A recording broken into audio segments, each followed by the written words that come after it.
vuestras Biblias, quien haya traído Biblia, en el Evangelio de Mateo, capítulo 1. Quien no haya traído, pues que la comparta con un hermano.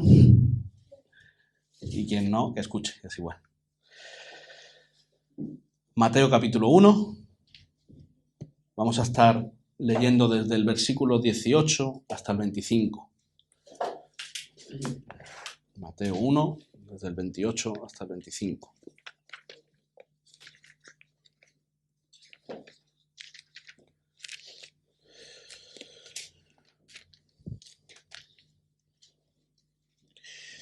Dice así la palabra. El nacimiento de Jesucristo fue así. Estando desposada María, su madre, con José, antes que se juntasen, se halló que había concebido del Espíritu Santo. José, su marido, como era justo y no quería infamarla, quiso dejarla secretamente. Y pensando él en esto, he aquí un ángel del Señor le apareció en sueños y le dijo: José, hijo de David, no temas recibir a María tu mujer, porque lo que en ella es engendrado del Espíritu Santo es. Y dará a luz un hijo y llamará su nombre Jesús, porque él salvará a su pueblo de sus pecados.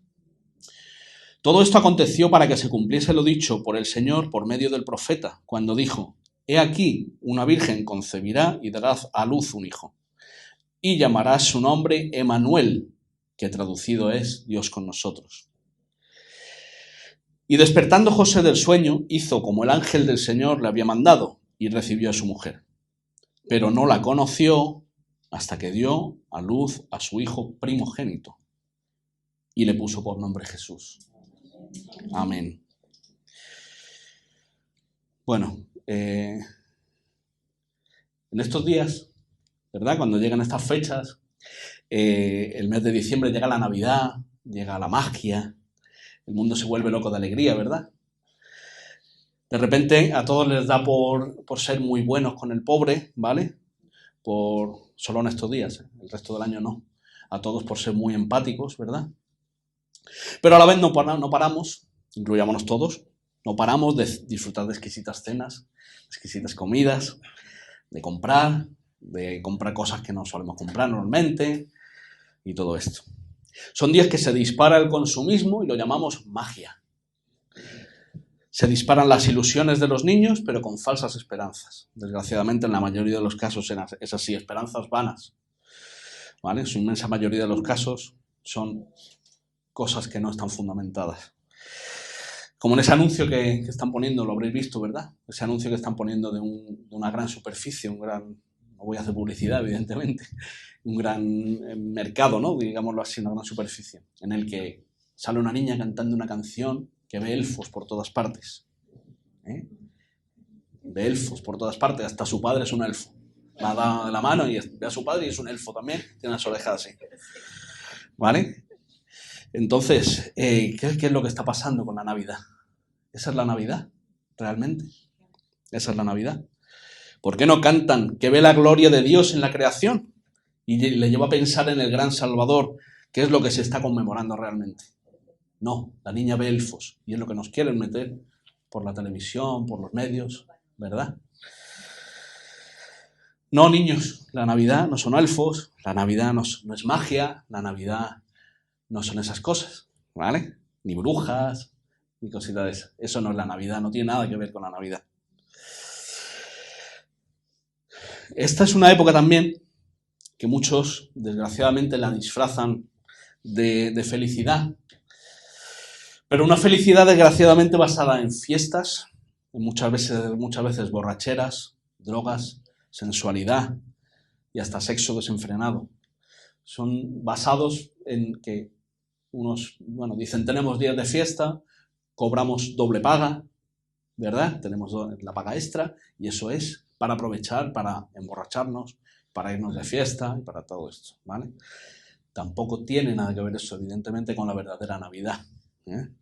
No tiene nada que ver con la verdadera Navidad. Como vemos también ya desde hace tiempo, un personaje inventado por una gran empresa de refrescos, Papá Noel o Santa Claus, usurpó en el mundo, no en nuestros corazones, al verdadero y único protagonista de la Navidad, nuestro Señor y Salvador Jesucristo. Y la verdad es que este personaje entró como el mismo diablo, poniéndose en el lugar de Dios, en el lugar de Jesús, quitándole el puesto a Jesús.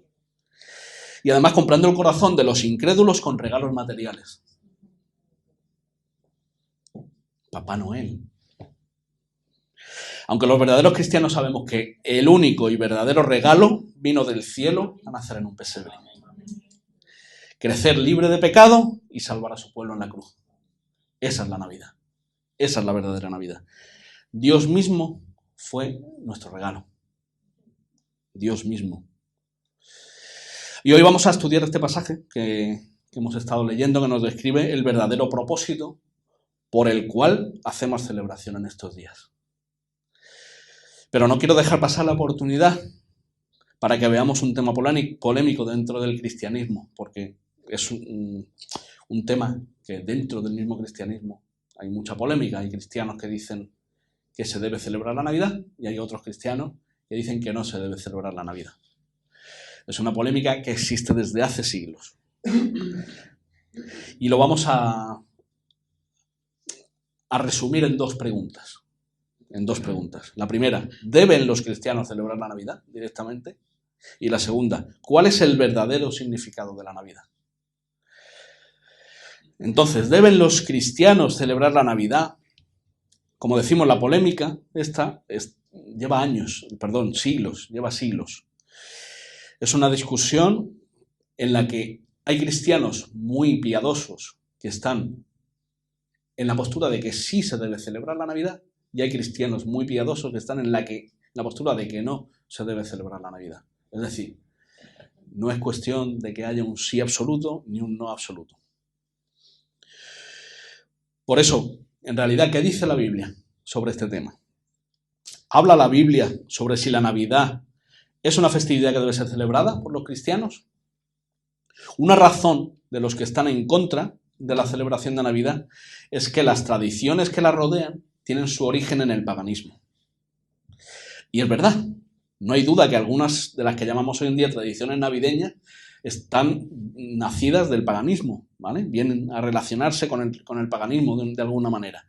Generalmente se cree que tocar las campanas por ejemplo, tuvo su origen en las celebraciones paganas del inicio del invierno, que eran para ahuyentar a los malos espíritus. ¿Vale? Decían que tocaban las campanas y ahuyentaba a los malos espíritus. En siglos posteriores las campanas se tocaban en la víspera de la Navidad para darle la bienvenida al Señor.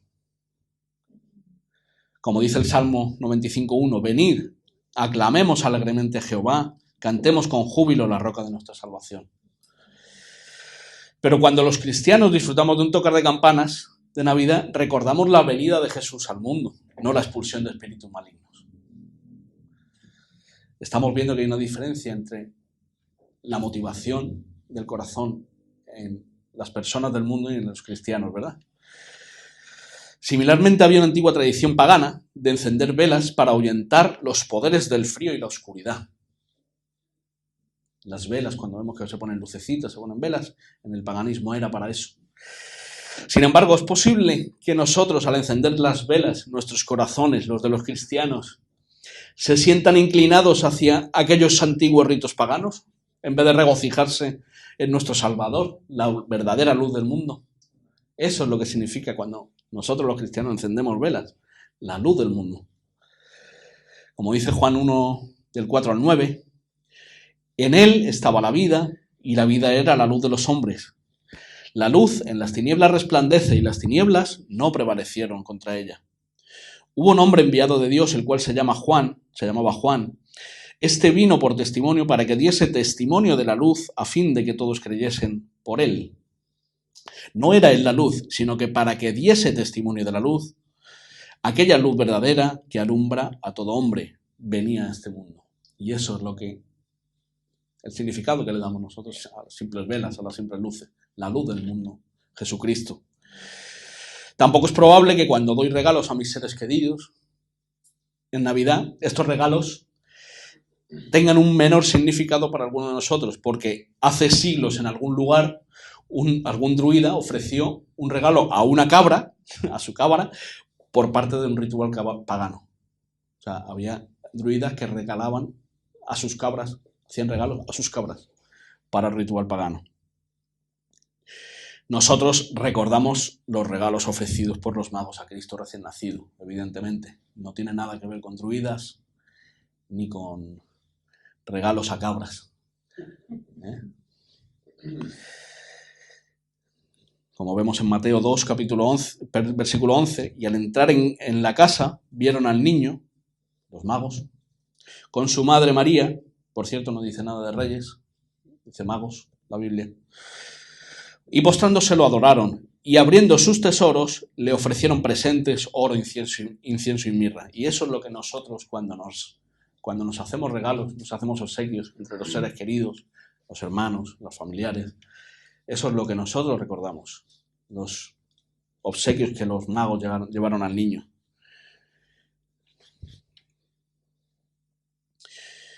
Lo que es verdaderamente importante no es el origen de las tradiciones, sino el significado para nosotros hoy en día, como creyentes en el Hijo de Dios.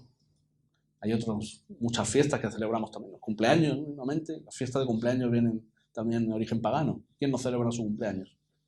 ¿Verdad? De una manera u otra. Unos hacen grandes fiestas, otros hacen pequeñas, pero de alguna manera siempre se hace algo especial, ¿no? Normalmente. O por lo menos te felicitan, ¿verdad? El 25 de diciembre no es mencionado en la Biblia como el día en que nació Jesús.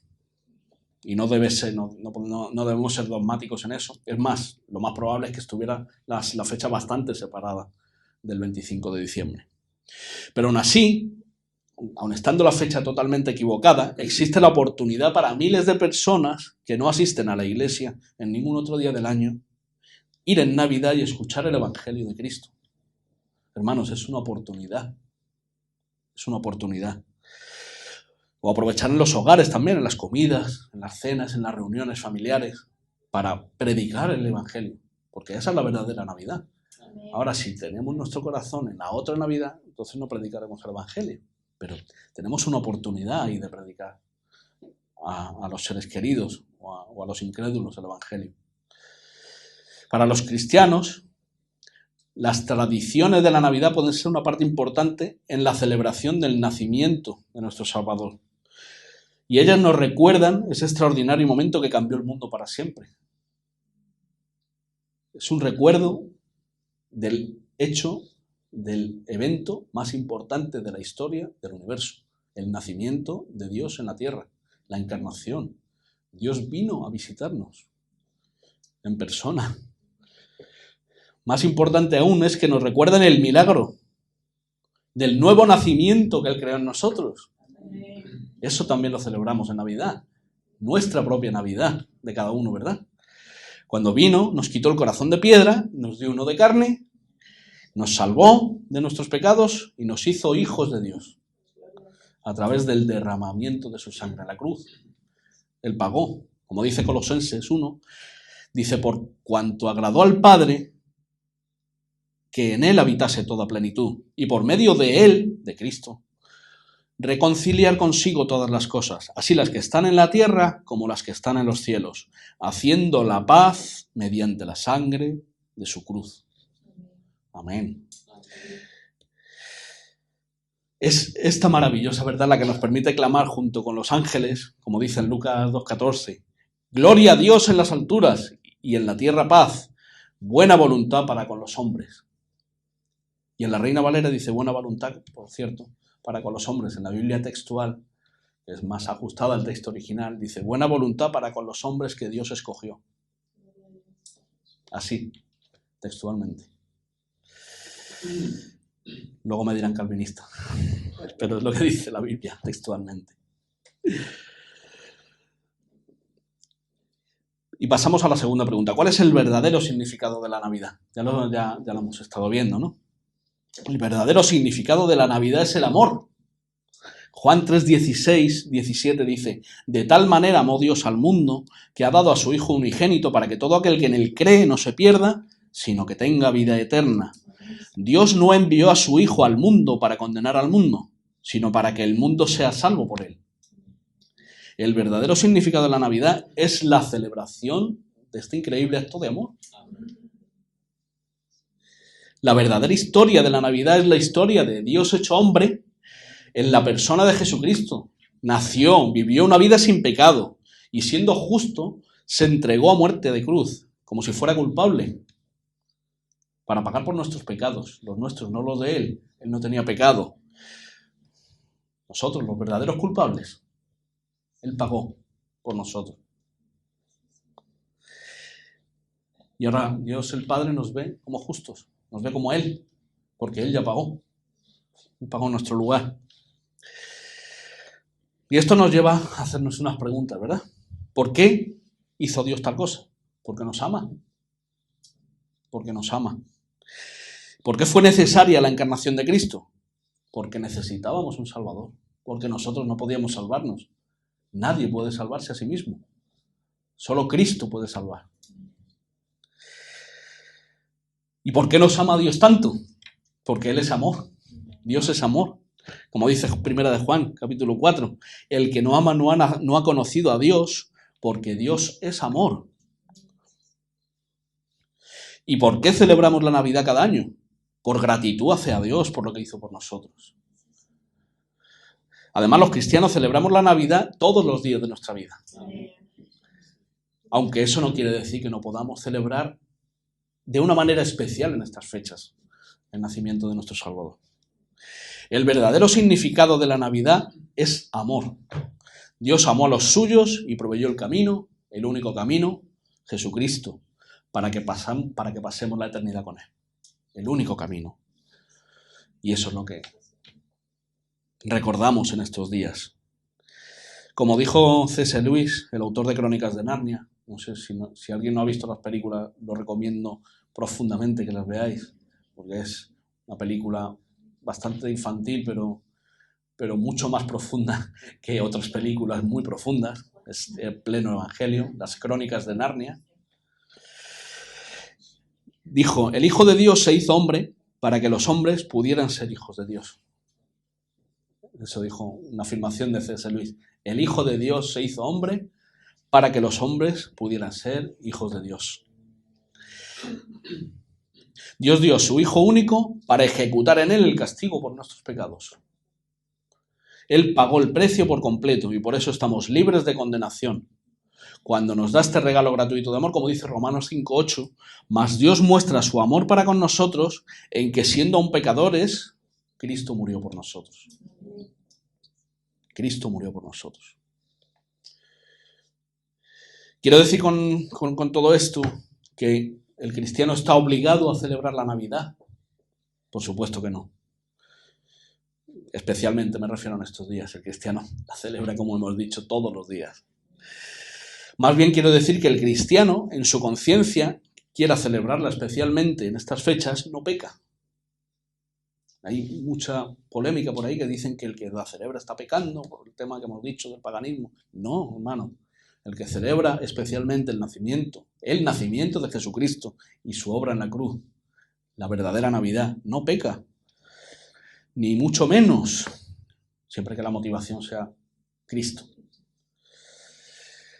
Y ya entrando en nuestro texto, vamos a ver cómo relata Mateo en su Evangelio el nacimiento de nuestro Señor. Y lo vamos a dividir en 3 apartados. La intervención divina en el nacimiento, la actitud de José y el Salvador que se necesitaba. La intervención divina en el nacimiento, la actitud de José y el Salvador que se necesitaba.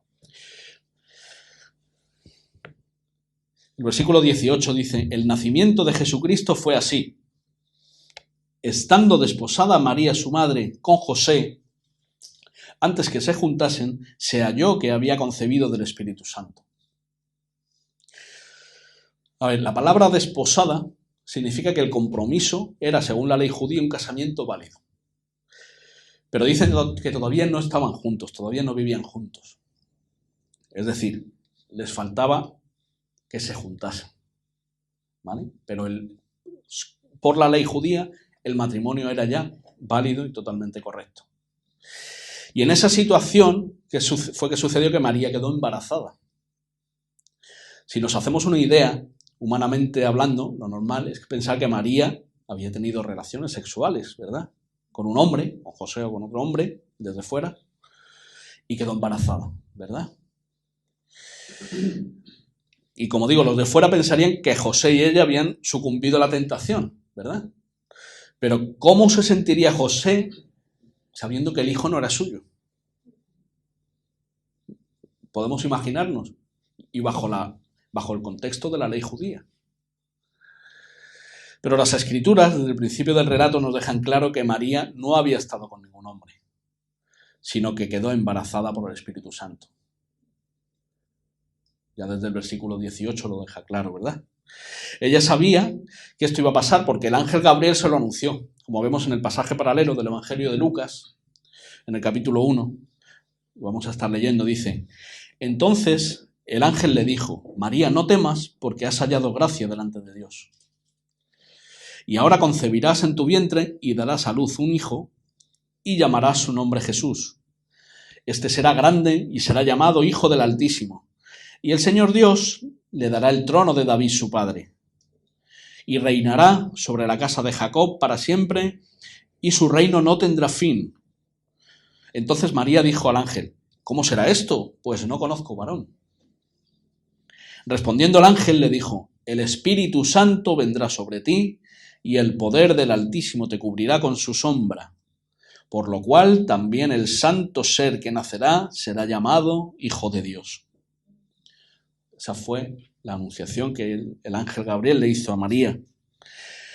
Aún así, habiendo sido algo tan sobrenatural y sabiéndolo de antemano, de boca de un ángel de Dios, podemos hacernos una idea de lo que significaba de cara a la sociedad judía el haber quedado embarazada sin estar casada, sin estar junta con su marido. Estaba casada según ley, pero se sabía que no estaba junto con su marido todavía.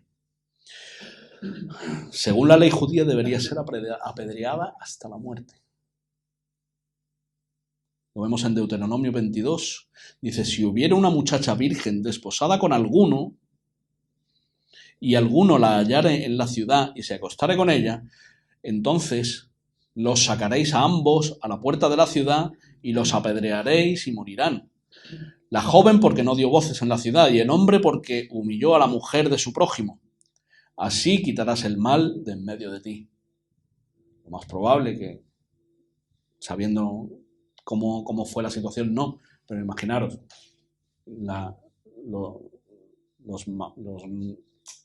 los altos cargos de la ley judía, por decirlo de alguna manera, cuando se escanquilla la palabra, se enteran de que María ha quedado embarazada fuera de su matrimonio, aunque no pillen al hombre que la ha dejado embarazada, a ella lo hubieran apedreado igual. Pero como sabemos, los planes de Dios son perfectos y Él nos usa a todos según su perfecta voluntad. El Señor quiso usar a una mujer virgen para poner la simiente pura de Dios en ella. La simiente no podía venir de un hombre pecador por naturaleza. El Salvador tenía que ser hombre, pero tenía que ser el mismo Dios, en su segunda persona, formado en la persona de Jesucristo. Por lo tanto, la simiente tenía que ser del mismo Dios. De esta manera se cumplía la promesa de Dios de Génesis 3:15, ¿verdad? Cuando Dios le dice a la serpiente, después de la escena del pecado original, cuando cayeron y comieron del fruto prohibido, dice a la serpiente: y pondré enemistad entre ti y la mujer, y entre tu simiente y la simiente suya. Esta te herirá en la cabeza y tú le herirás en el calcañar. Esta es la simiente de que hablaba contra la serpiente, Jesucristo. Dios puso su propia simiente, es decir, Él mismo, en el vientre de una simple mujer, de una sencilla mujer, para vencer al mundo y salvarnos de su propia santa ira. Dios el Hijo, la segunda persona de la Trinidad, se humilló voluntariamente y a la vez obedeciendo a Dios Padre, despojándose de su gloria y naciendo en pobreza y en un pesebre rodeado de excrementos de animales. Como dice en Filipenses 2, haya pues en vosotros este sentir que hubo también en Cristo Jesús, el cual siendo en forma de Dios no estimó el ser igual a Dios como cosa a que aferrarse, sino que se despojó a sí mismo, tomando la forma de siervo, hecho semejante a los hombres, y estando en la condición de hombre se humilló a sí mismo, haciéndose obediente hasta la muerte y muerte de cruz. Haya pues en nosotros este sentir, hermanos. Haya pues en nosotros este sentir. Pero bueno, ¿y José, su esposo, cómo estaría? Esto lo vemos en el segundo apartado, la actitud de José. La actitud de José. Dice el versículo 19, José, su marido, como era justo y no quería infamarla, quiso dejarla secretamente. Pongámonos en la situación de José. Hasta aquí, ¿vale? Hasta este momento. José se entera de que su esposa está embarazada, ¿vale? José no había tenido aún relaciones con su esposa.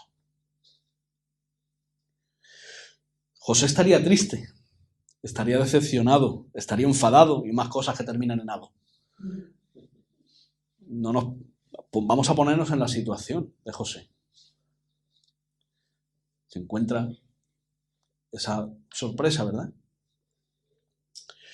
Pero José amaba realmente a María y no quería su mal, aun pensando todavía que le había sido infiel.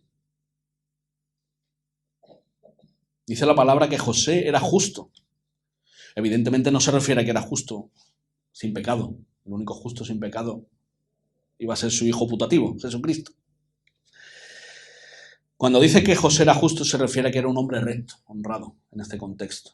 Un hombre honrado, un hombre recto, le gustaba, que tenía buen testimonio. Y por esto dice que no quería infamar a María, antes de saber José del hecho sobrenatural del embarazo. Antes de saberlo.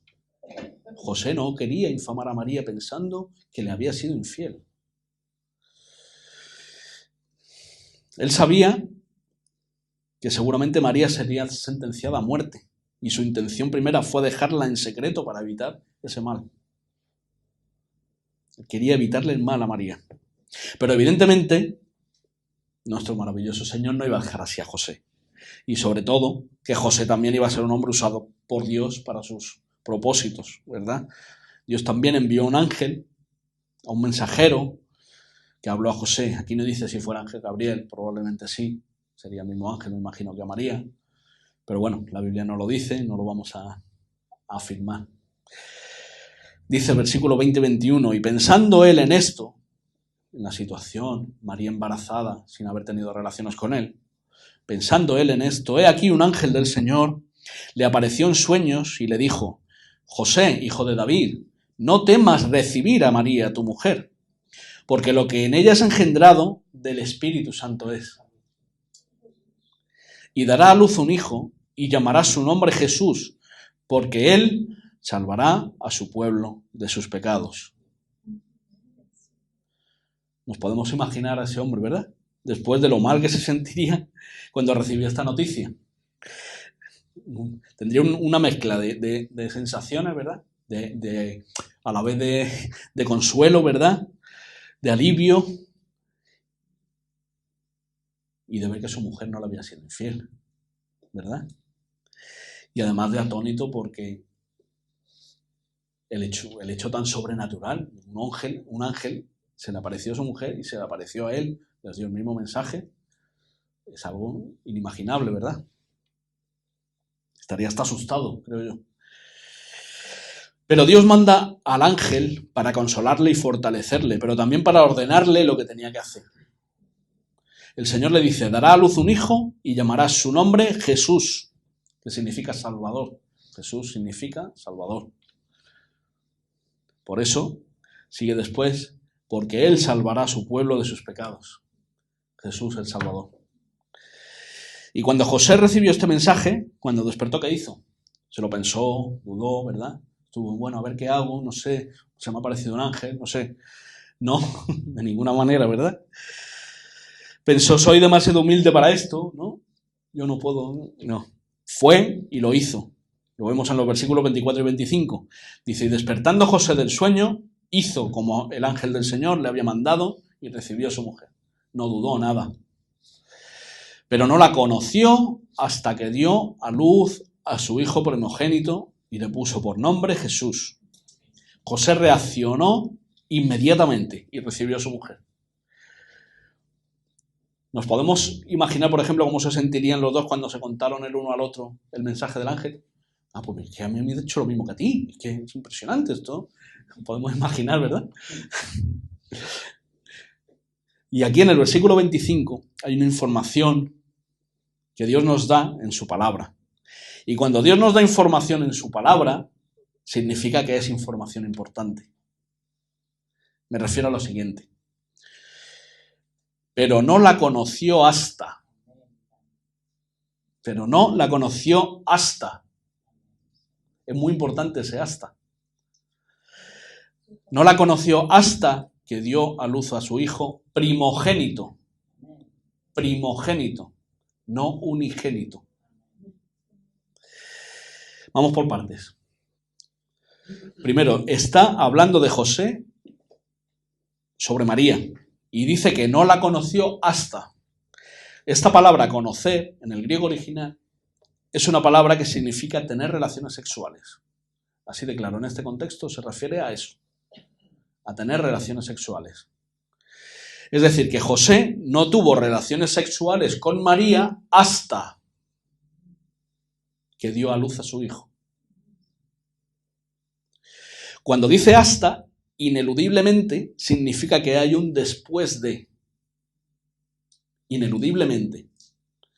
Entonces, después de dar a luz a su hijo, dice la palabra de Dios, no lo digo yo, no lo dice ningún predicador, lo dice la palabra de Dios, que sí tuvieron relaciones sexuales después de que nació Jesús.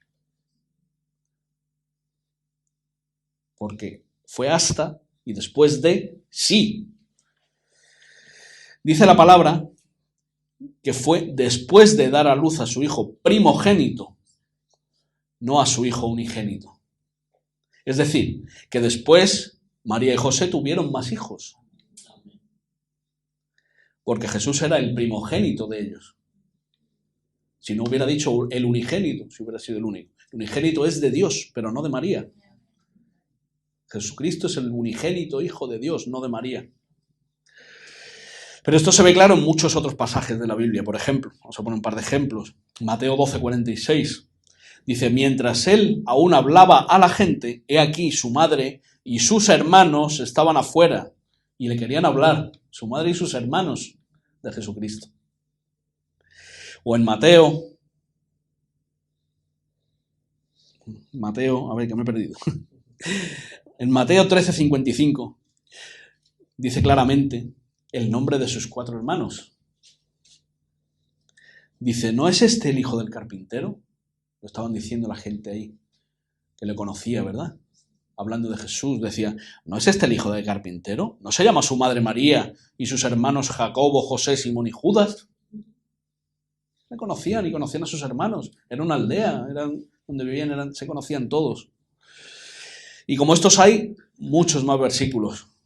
Este hecho de que María dejó de ser virgen después de nacer Jesús es algo totalmente irrefutable por la palabra de Dios. Es irrefutable. O sea, es algo que no se puede ni siquiera debatir, porque está clarísimo. Lo deja el Señor en su palabra totalmente claro. Solo he dado un par de ejemplos también de sus hermanos y todo esto, pero hay muchos más textos que así lo dejan claro, ¿verdad?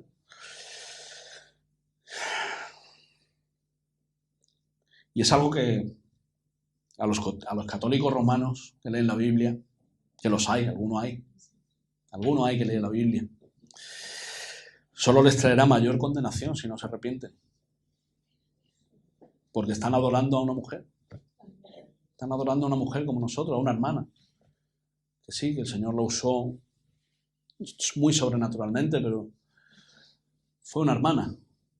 Y que luego tuvo su vida, tuvo su relación con su marido, normal, su vida y una pecadora. Una pecadora más, como nosotros. El Señor tenga misericordia de ellos y los de arrepentimiento.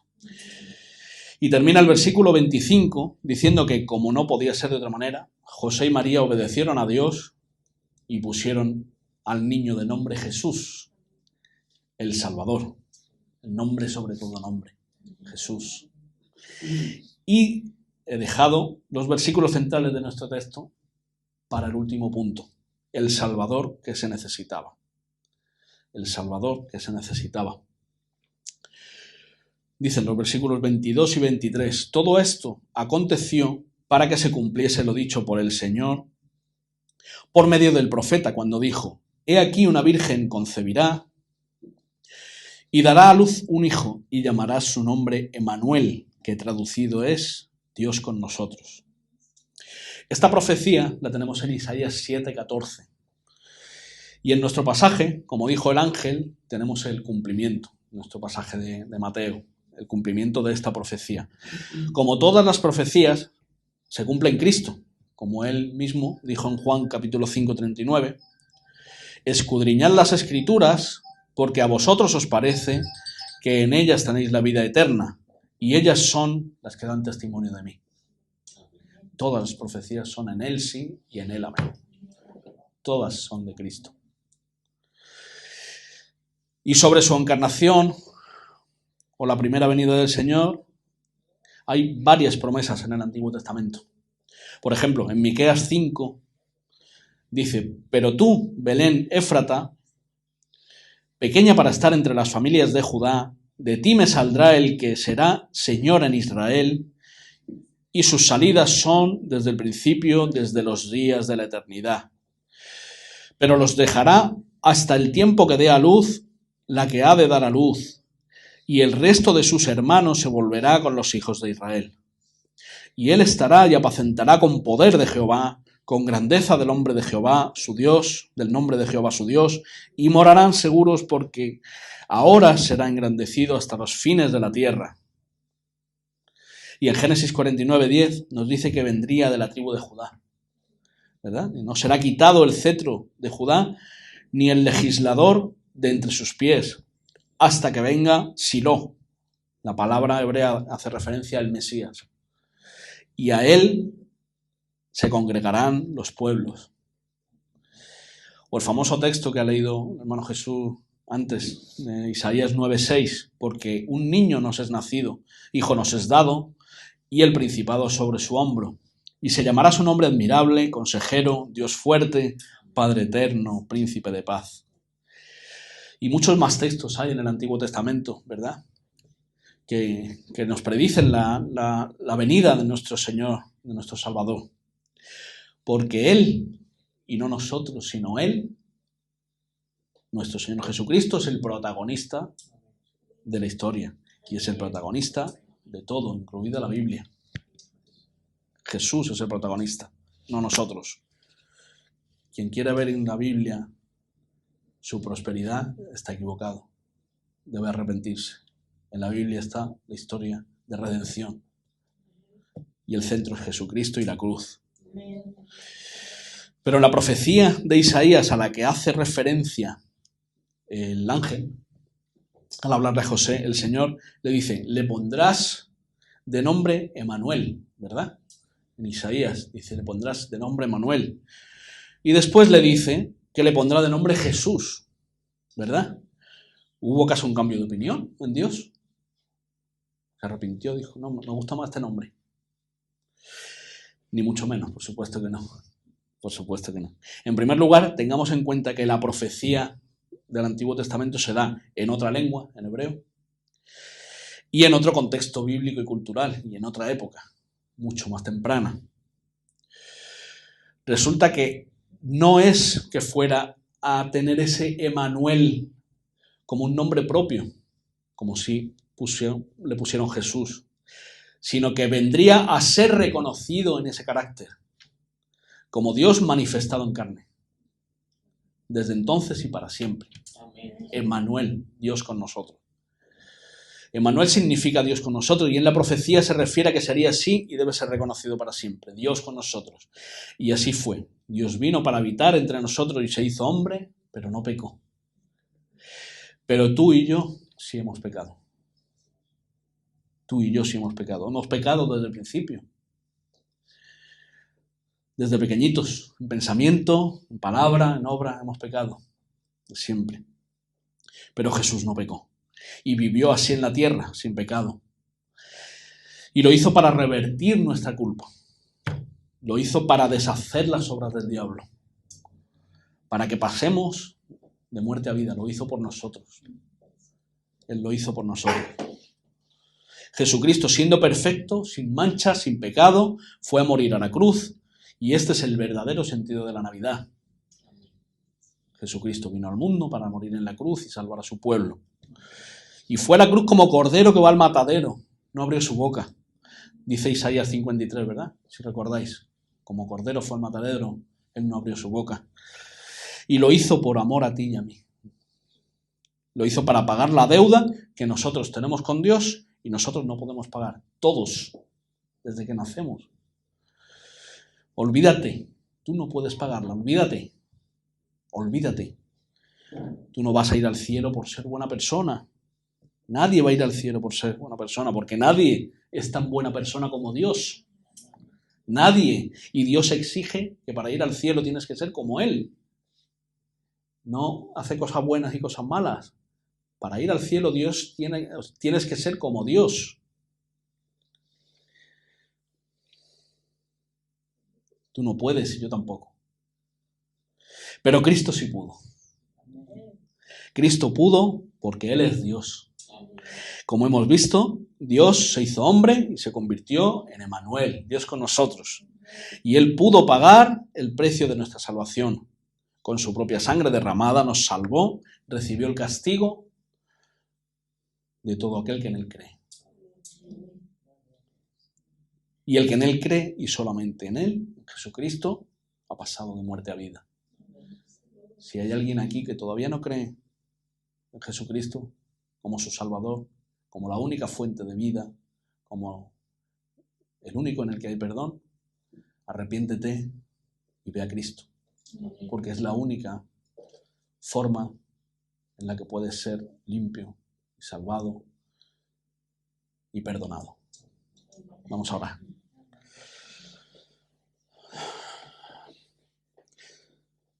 Señor, nuestra debilidad es tan fuerte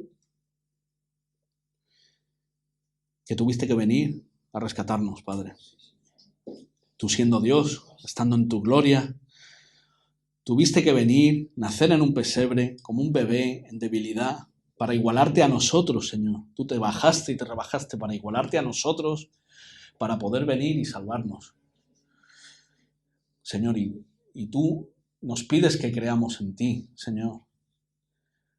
Tú nos pides que creamos en ti para poder ser salvos. Y nosotros somos tus enemigos y siempre lo hemos sido. Y aún así, tú has tenido misericordia de un pueblo rebelde, de un pueblo que te es contrario, de un pueblo que te odiaba y ha pasado de muerte a vida solamente por tu gracia, Señor. Y solamente por tu amor y por tu misericordia. Porque de no ser por tu misericordia, Señor, habrías consumido todo el universo. Porque todo el universo te falló desde el principio. Y todas las personas que han existido, existen y existirán, te hemos fallado, Señor. Solo Jesucristo, hombre, no te falló y Él se puso en nuestro lugar y en propiciación por nuestros pecados. Gracias, Señor, por enviarlo. Gracias, Señor, por llevarlo a esa cruz y por machacarlo ahí en esa cruz en nuestro lugar, Señor. Él sufrió la ira que nosotros merecíamos, Señor. Él sufrió la condena que tú nos ibas a aplicar, Señor. Tú la aplicaste en tu propio Hijo, tú la ejecutaste en tu propio Hijo, Señor. Gracias, Padre, porque es algo incomprensible, es impresionante, Señor. Te damos las gracias y te pedimos, Señor, que nos sigas llevando a Cristo cada día, que nos sigas llegando al arrepentimiento cada día, Señor. Y si hay alguien aquí que no te conoce, Señor, salva a esa persona o esas personas, Señor. Cambia su corazón, quita su corazón de piedra, pon un corazón de carne como has hecho con tantos y seguirás haciendo, Señor. Gracias en el nombre de Jesús. Amén.